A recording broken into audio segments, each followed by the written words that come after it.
Section 1. The Weight of a Cold Kitchen. The silence in our suburban Chicago home didn't feel empty. It felt heavy, like the air right before a massive storm breaks. I sat at the granite kitchen island, the same one Sarah and I had picked out 3 years ago during what I thought was a happy renovation. I was looking at a single piece of paper, a printed itinerary. It wasn't for us. It was for her and a man named Julian. They were leaving for Paris in 48 hours. I didn't scream. I didn't throw the glass of water in my hand. I simply felt a strange clinical detachment, as if I were watching a movie of my own life. I realized then that the woman I had built a life with for a decade had become a stranger. She didn't know I was home. I had come back early from a business trip to surprise her for our anniversary. The surprise, it seemed, was entirely mine.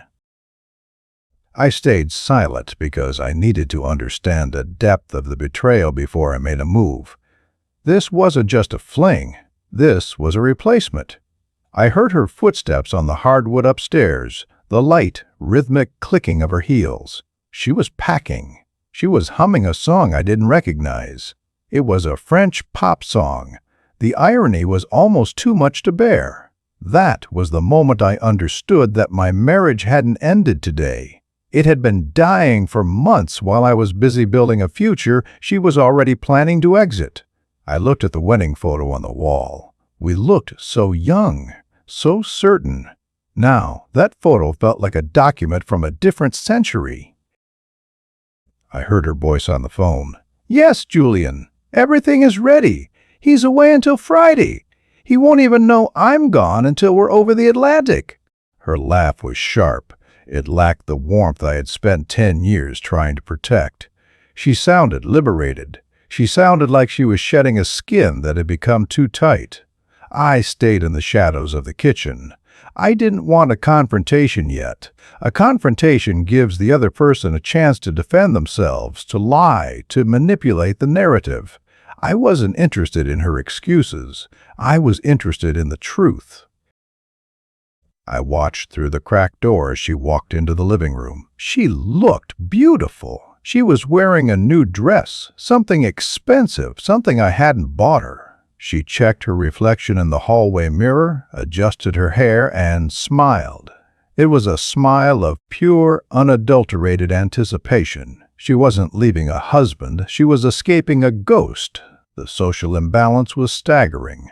In her mind, she was the protagonist of a romantic thriller, and I was merely a boring side character who had served his purpose. I was the provider, the stability, the safety net that she was now cutting away because she had found a higher wire to walk on. I felt the pressure rising in my chest, but I channeled it into a cold, hard focus. I am a man of details. I am a man of systems. My career in forensic accounting had taught me one thing. People always leave a trail, and they always underestimate the person who stays quiet. She walked back upstairs, still humming. I walked to the drawer where we kept the emergency documents. I took out her passport. I looked at her picture. She looked so innocent. I put the passport back exactly where it was. I didn't need to hide it. I needed her to have it. I needed her to get all the way to the gate. I realized that the person I loved was gone, and the person standing in her place was someone I didn't owe anything to, not even my anger, especially not my anger. Silence is the ultimate leverage. If you don't speak, they have to fill the void with their own guilt and assumptions. I slipped out the back door and drove my car around the block, parking it 3 streets away. I walked back and entered through the garage, making enough noise to announce my arrival as if I had just gotten home from the airport. "Sarah? I'm home early," I called out. My voice was steady. It was the best performance of my life. I heard a frantic rustling upstairs, a suitcase zipping shut, a door slamming. Then silence. I waited at the bottom of the stairs. My heart was a metronome, ticking away the seconds of her old life. When she appeared at the top of the stairs, she wasn't smiling anymore. She looked pale. She looked caught, But then her face shifted. The guilt vanished, replaced by a cold, hard defiance. She had decided to end it right here. She didn't want to wait for the letter on the pillow. She wanted the moment. "Mark," she said, her voice trembling slightly but gaining strength. "We need to talk. Now." I stood there, my hands in my pockets, looking up at her. I didn't move. I didn't offer a hug. I just watched her. The trap was set, but it wasn't the kind of trap she expected. She thought she was the one holding the power because she had a secret. She didn't realize that a secret only has power until it's known. "I'm going to Paris," she said, her words hitting the air like stones dropped into a deep well.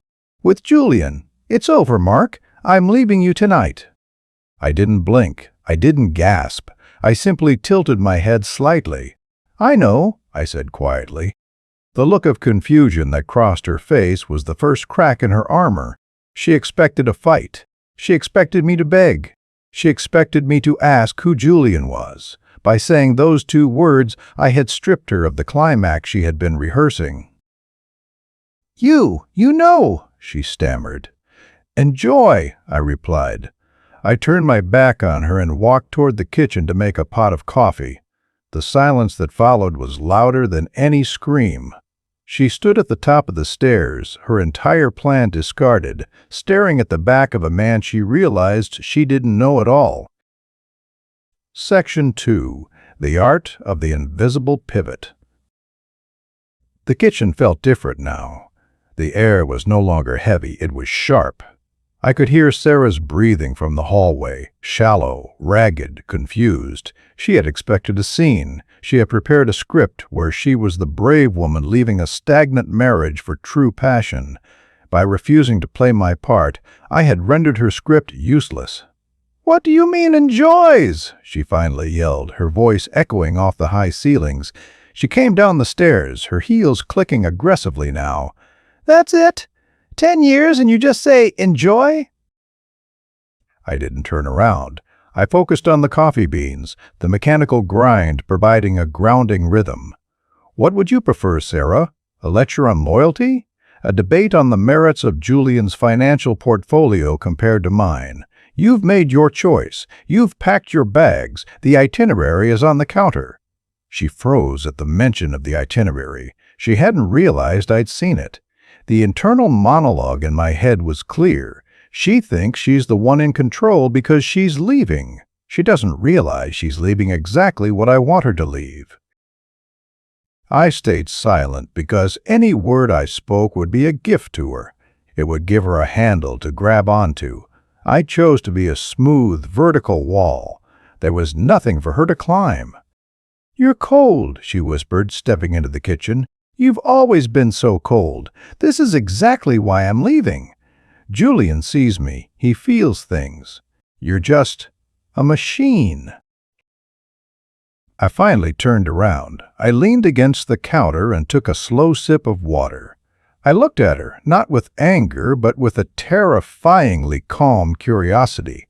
If being a machine means I don't let my emotions dictate my integrity, then I suppose you're right. But tell me, Sarah, does Julian know about the second mortgage you tried to take out on the lake house last month? The one I blocked? The color drained from her face. That was the moment I understood she hadn't told him everything. She was selling Julian a version of herself that was successful, independent, and wealthy. She wasn't telling him she was drowning in credit card debt that I had been quietly subsidizing for years. I stayed silent, letting that realization sink in. I watched her eyes dart around the room. She was looking for a way to regain the moral high ground. "That was for a business venture," she hissed. "You wouldn't understand. You never support my dreams."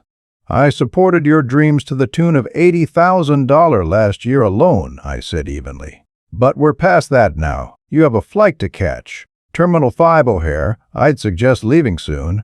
The construction on I-90 is brutal this time of day." The psychological pressure was shifting. She was the one leaving, yet she was the one who felt increasingly small. She wanted me to be the villain so she could be the hero. By being indifferent, I was forcing her to see herself clearly. A woman abandoning a stable life for a man she barely knew, fueled by debts she couldn't pay. "You think you're so smart," she said, her voice trembling with a mix of rage and genuine fear. "You think you've won, but I'm going to Paris. I'm going to live the life I deserve. You can stay here in this big, empty house with your spreadsheets and your silence." "I plan to," I said. "It's going to be very quiet. I'm looking forward to it." She grabbed her suitcase from the hallway. It was a heavy designer piece. I knew for a fact it was over the weight limit for international carry-on. I didn't tell her. I watched her struggle with it, her knuckles turning white. She wanted me to offer to help. I didn't move an inch. The restraint required to not point out that she forgot her charger on the nightstand was immense. But I didn't. I wanted every single thing that went wrong from this moment forward to be her responsibility. She opened the front door. The cool Chicago evening air rushed in. She paused on the threshold, looking back one last time. She was waiting for the "wait, don't go," or the "we can fix this." I just checked my watch. "You should really go, Sarah. Julian is waiting." And Julian doesn't like to be kept waiting, does he? He's very particular about his schedules. I noticed that when I looked into his background. She stiffened. "What did you do?" "I did what I do best," I said, smiling for the first time. It wasn't a kind smile. I looked at the numbers. "And Sarah?" "The numbers on Julian don't add up, but you'll find that out soon enough. Have a safe flight." I closed the door before she could respond. "I didn't lock it. Not yet." I went to the window and watched her load her bags into the Uber that had just pulled up. She looked small against the backdrop of our neighborhood. As the car pulled away, I sat down at my desk. I didn't cry. I didn't feel a sense of loss. I felt a sense of project management. The first phase was complete. She was gone. I opened my laptop and logged into our joint banking portal. I began the process of separating our lives with surgical precision. But as I went through the transactions, I saw something I hadn't noticed before. A series of deposits from an offshore account. Deposits made into an account Sarah thought I didn't know about. The amounts were significant. I realized then that the betrayal went much deeper than an affair and a trip to Paris. Sarah wasn't just leaving me, she was running away from something. And Julian wasn't just a lover. He was a partner in something far more dangerous.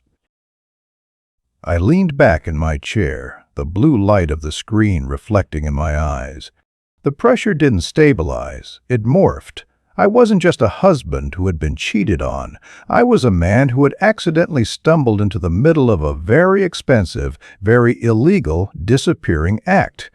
I looked at the clock. Her flight would be boarding in 3 hours. I picked up the phone and made one call. "It's me," I said when the other person picked up. "The asset is in transit, but there's a complication. We need to look at the Paris itinerary again. It's not a vacation, it's a transfer." The voice on the other end was silent for a long moment. "Are you sure, Mark?" "I'm looking at the ledger now," I said. "She's not just taking her clothes, she's taking the keys to the vault, and she has no idea that I'm the one who changed the locks." I hung up. I sat in the dark watching the streetlights flicker on. Sarah thought she was flying toward a new life. She didn't realize she was flying into a net that I had been weaving for months, long before I ever saw that itinerary. The question wasn't whether she would get to Paris. The question was, who would be waiting for her when she landed? Section 3. The Ghost in the Ledger. The house felt like a hollowed-out lung. Every breath I took seemed to echo against the walls of a life that no longer existed. I sat in my home office, the only room Sarah never dared to redecorate. It was a room of dark wood, heavy books, and 3 monitors that acted as my windows into the truth. As her Uber sped toward O'Hare, I began the digital autopsy of our marriage. I realized that for the last 2 years, I hadn't been living with a wife. I'd been living with a professional ghost. The offshore deposits I'd discovered weren't just random sums. They were calculated payments: 9,500, 9,800, 9,200. Always just under the 10,000 threshold that triggers an automatic bank report to the IRS. Sarah was smart, but she was arrogant. She assumed my spreadsheets were just a boring hobby, not the very tools I used to dismantle corporate fraud for a living. I stayed silent as I traced the routing numbers. They led back to a shell company registered in Delaware, which then hopped to a bank in the Cayman Islands. The name of the shell company was Lalawet, the Lark. It was poetic in a way. Sarah always did have a flair for the dramatic.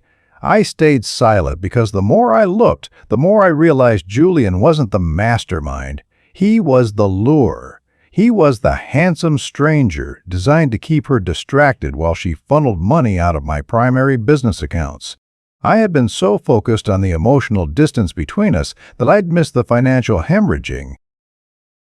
That was the moment I understood the Paris trip wasn't a romantic getaway. It was the final withdrawal. She wasn't just leaving me, she was liquidating me. The internal monologue in my head was a cold, rhythmic pulse. Check the crypto wallets, check the secondary home equity line, check the physical safe. I stood up and walked to the painting in the hallway, a landscape of the Blue Ridge Mountains. Behind it was a small, high-security wall safe. I entered the code. The door clicked open. It was empty.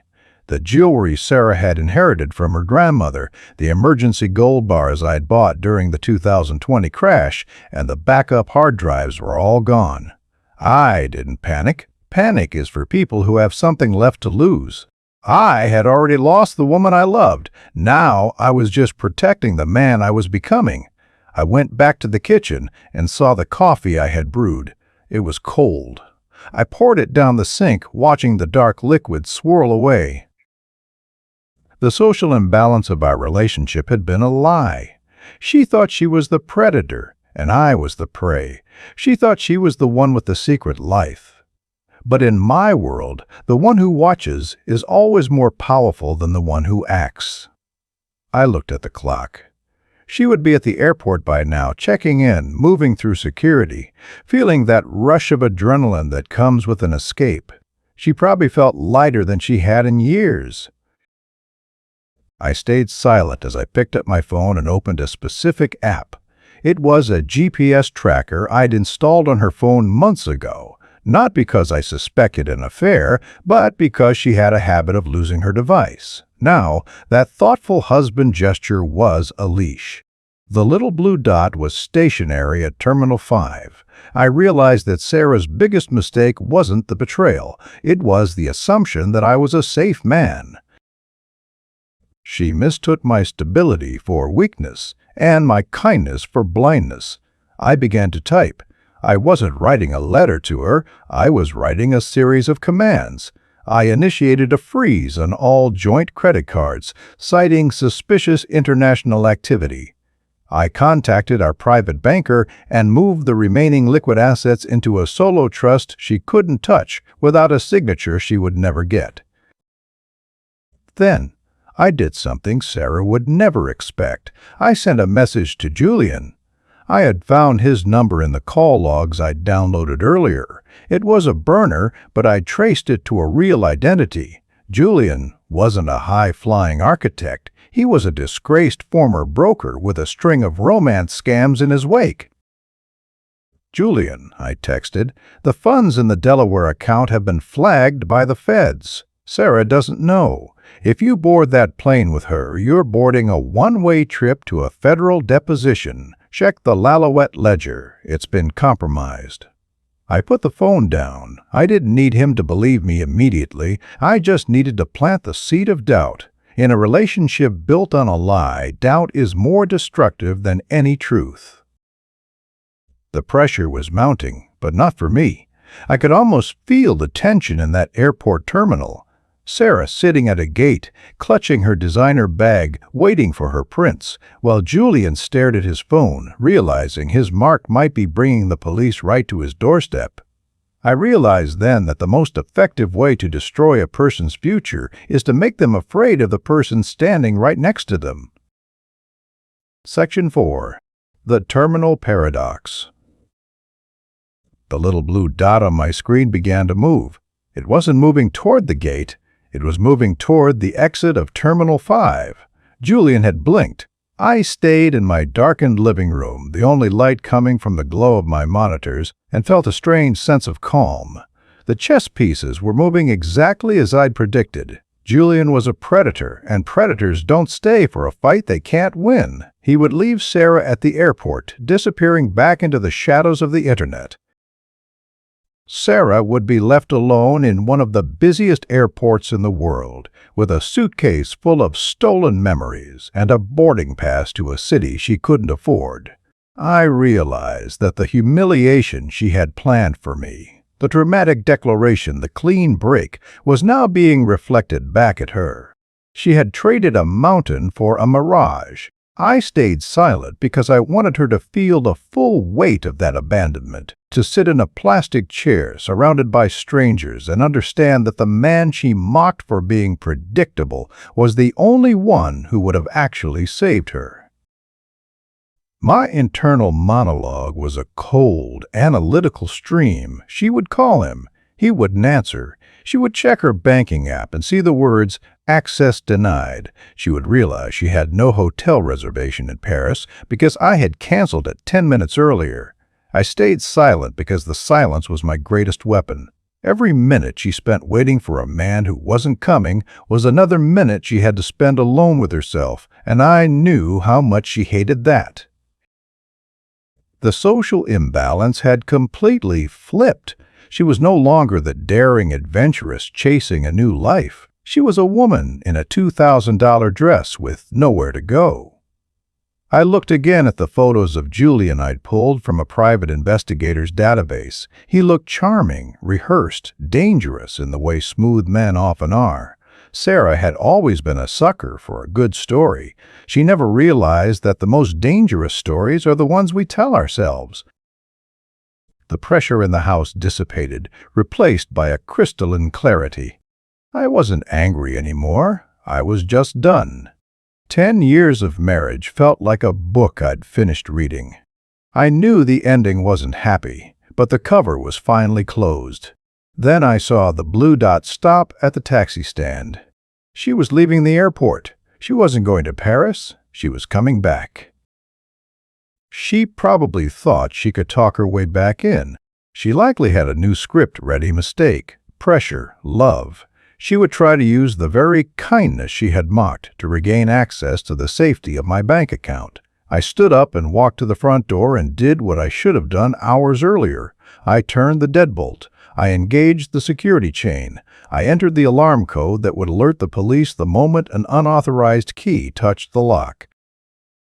That was when I understood that moral victory isn't about hurting someone. It's about becoming unreachable. I went to the kitchen and made a fresh pot of coffee, this time staying to watch it brew. The smell was rich, grounding. Then I heard the car in the driveway, the suitcase dragged across concrete, the fumbling keys. The lock turned, but the deadbolt held. I stayed silent as she knocked, soft at first, then pleading. Her voice came through the door, layered with lies she thought might still work. I didn't answer. I poured coffee. The knocking became louder, then desperate, the doorbell ringing again and again, a sound that no longer meant anything to me. I realized the woman outside wasn't my wife. She was just someone I used to know. I stayed silent because any response would be an invitation to negotiate, and there was nothing left to negotiate. The final thought was steady and absolute. You chose the departure. I chose the destination. I sat at the same kitchen island where I'd found the itinerary and took a sip of coffee. It was perfect. Outside, the shouting faded into sobbing, then into footsteps retreating down the driveway as she finally understood the house, and the life inside it was no longer hers. But as I sat there, a new notification appeared on my screen. It wasn't from Sarah. It wasn't from Julian. It was an alert from the offshore account. A final transfer had been initiated. Not by her, not by me. By someone else. I realized then that the Lalauette ledger wasn't just a record of theft. It was a map. And the map didn't end in Paris. It ended somewhere I hadn't even considered. I stared at the screen, steam rising from my coffee, and for the first time in my life, I felt a genuine shiver of fear. The game wasn't over. It had just changed players. Section 5. The third player. The screen glowed with a pale, rhythmic pulse.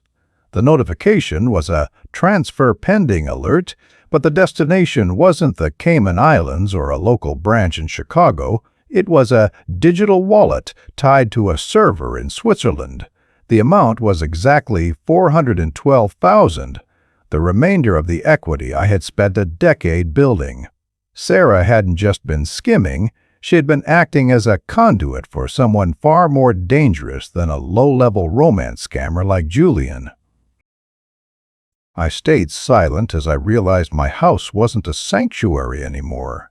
It was a crime scene that hadn't been discovered yet. The realization hit me with the force of a physical blow. Sarah hadn't left because she was in love. She left because she was running out of time. Julian had been her ticket out, and Julian had panicked. Now Sarah was outside my door, and the people she was actually working for were wondering where their money was. I stayed silent because I needed to hear the world around me. The shouting outside had stopped. The sound of Sarah's heels faded down the cul-de-sac. Then a new sound replaced it. A car door closing. Not the light, hollow sound of a rideshare, but the heavy, muffled thud of a high-end SUV. That was when I understood the moral victory I'd felt minutes earlier was a luxury I couldn't afford. I had been playing a game of emotional dominance while my opponents were playing a game of total liquidation. I looked at the Lalauette ledger again. I had assumed Sarah was the lark. I was wrong. The lark wasn't a person. It was a signal. My internal monologue shifted rapidly. The house is compromised. The accounts are being drained by a protocol I didn't trigger, and Sarah is both a liability and the only witness. I grabbed my laptop and a burner phone from my desk. I didn't take my suit or my watch. I took the tools of a man who was about to disappear. The social imbalance shifted again. I wasn't the superior, stoic husband anymore. I was a target. The silence I had been wielding as a weapon now felt like a shroud closing in around me. The pressure stopped being psychological and became visceral. I could feel someone near the house, not at the door, but at the perimeter. I moved to the mudroom and slipped into the backyard shadows, the cool Illinois air biting my skin. I stayed silent as I crouched behind the hedge line and watched a black Suburban crawl past my driveway, slow and deliberate. It didn't stop. It didn't accelerate. It circled like a shark around a reef. They weren't looking for Sarah. They were looking for the ledger. They were looking for the man who had frozen the accounts.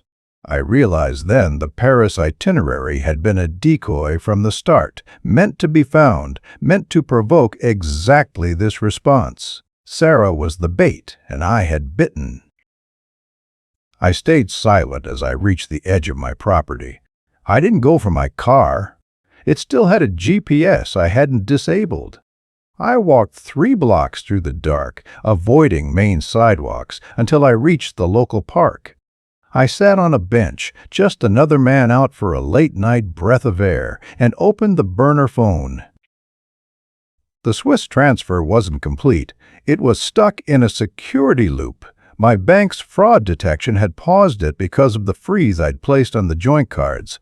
I had accidentally saved my own life by trying to spite my wife. The internal conclusion was immediate and cold. They would go to Sarah, and Sarah had nothing left to protect her. She had no money, no Julian, and no home. She would talk just to survive the night. I stayed silent because the move was clear. I needed to find her before they did. Not to save her, but because she was the only one who could unlock the encryption on the Swiss wallet. She was the key, and I was the only one who knew she was walking suburban Chicago with no phone and a heavy suitcase. I realized the silence between us was about to turn into a conversation of absolute necessity.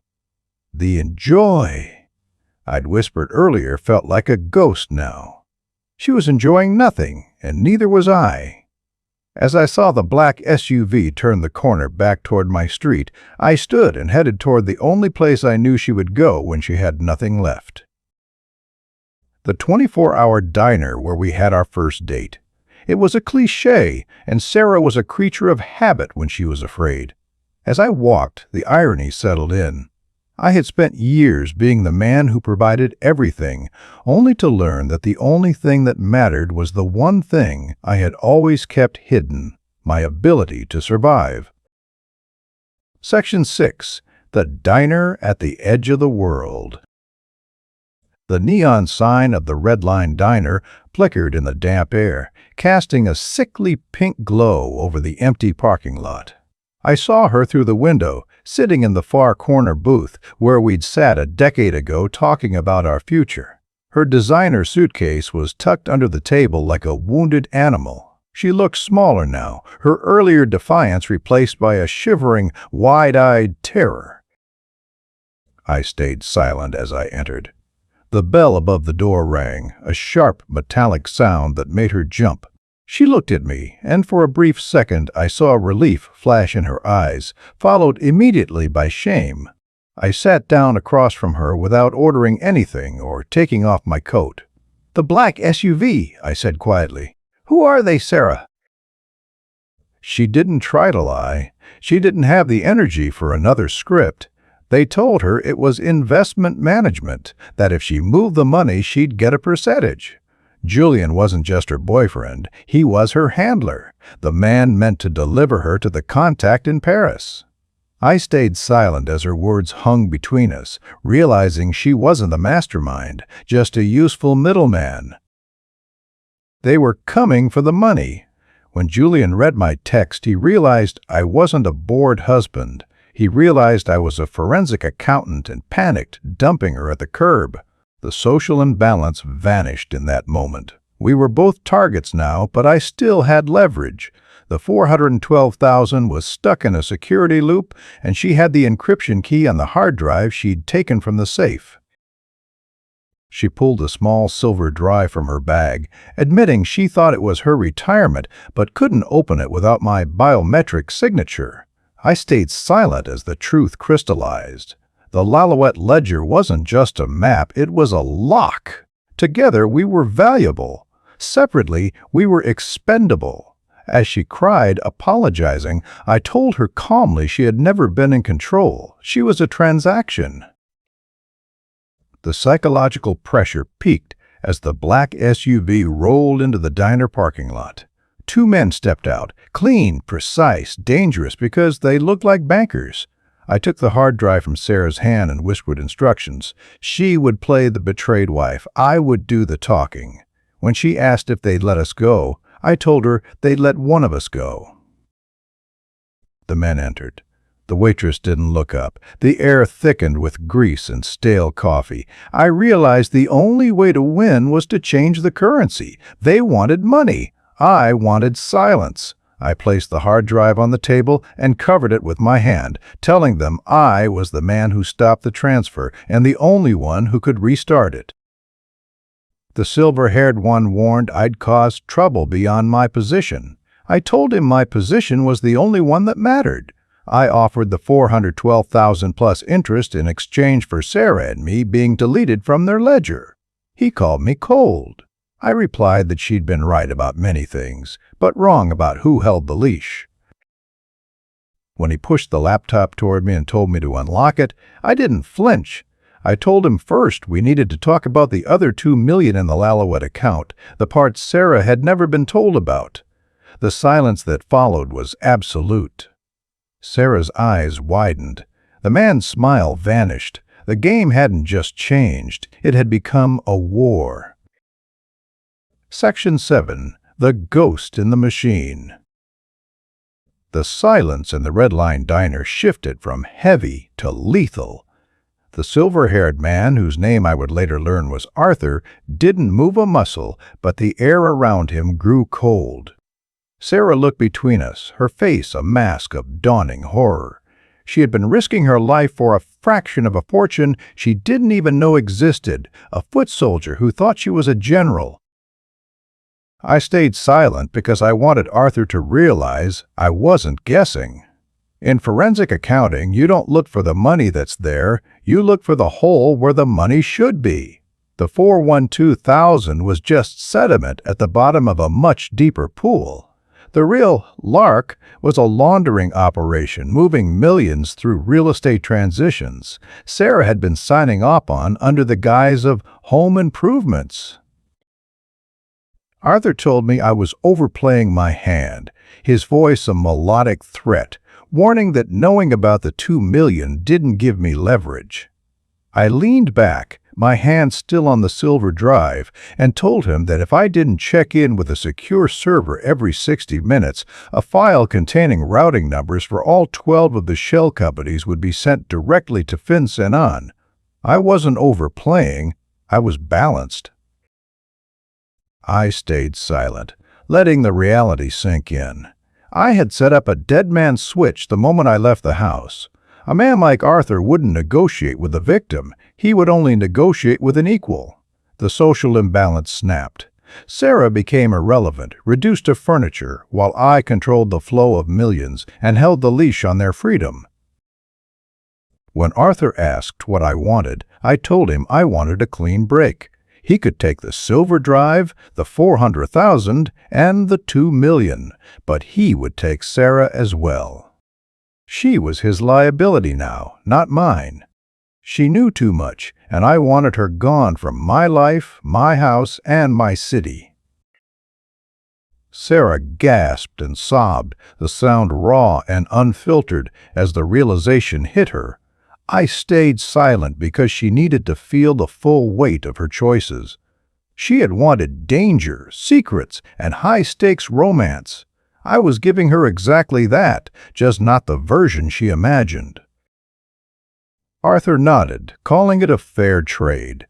A man who knows too much is a partner. A woman who knows too much is a witness. They preferred partners. I pushed the silver drive across the table, feeling a cold, clinical relief as I amputated a gangrenous part of my life to save the rest.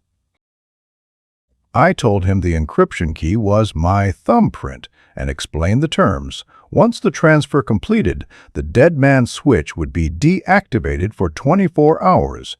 After that, if I ever saw a black SUV near my neighborhood again, the file would go live.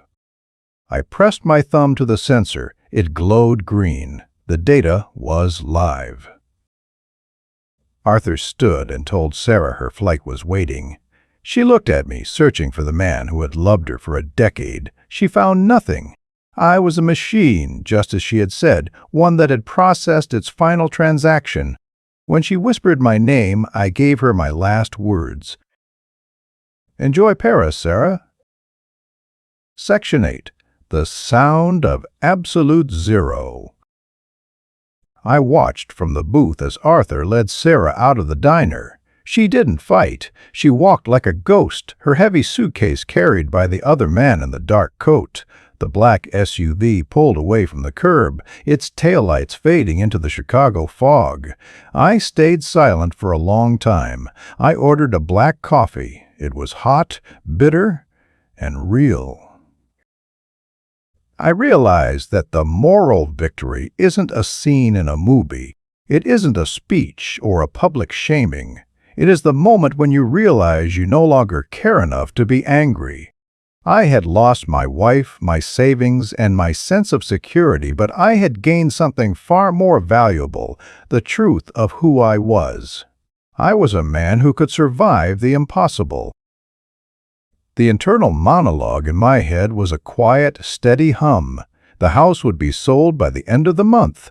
The accounts were empty, but the skills that built them were still mine. I was 40 years old, and for the first time in my life, I was beholden to no one. The silence was no longer a weapon, it was a companion. I thought about the 2 million. I had lied to Arthur. There were actually 4 million in that account. I had kept the other half for myself, hidden in a wallet even Arthur's people couldn't find. It was my severance package for 10 years of service to a woman who never knew me.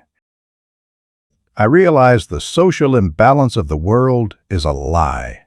People think winners are the ones with loud voices, big cars, and beautiful partners.